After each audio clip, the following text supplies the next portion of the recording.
Welcome back to the Shadows. I am your host Jonathan Stone. This time the Whispers are going to tell the story of the demonic possession of Theo.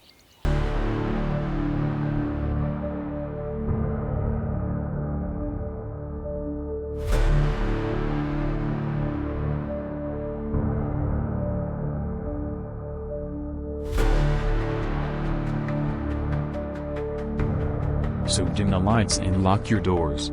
What you are about to see is not for the faint of heart. Theo was described as a strange but harmless person. He would write and perform vacuous songs that were ultimately about nothing. And he would spend long periods of time being homeless. He would also express his dislike for the corporate system. But when asked what parts he disliked, he would just go off on a rant about nothing. Misunderstood and already starting his life on the wrong foot.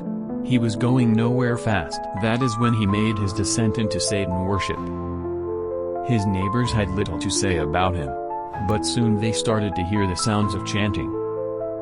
And not his usual repetitive singing. But more of an ominous cry to the darkness. A pledge to the Dark One himself.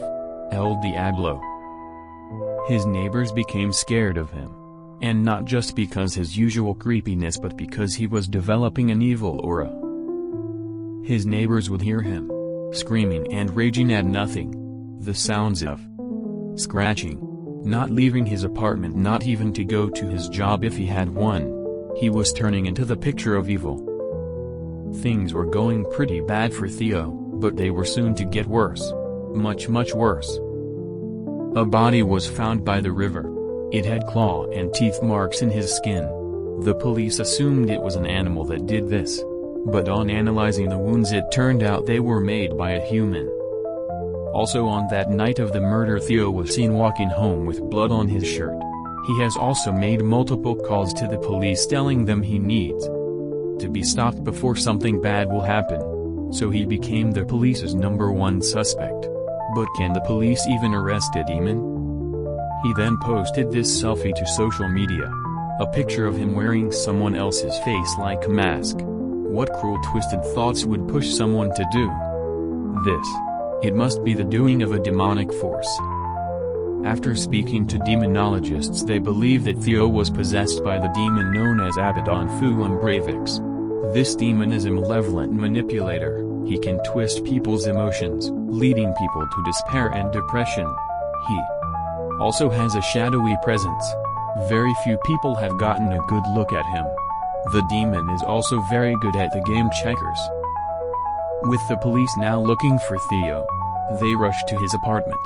But is it already too late? Has the demon already taken its hold on him?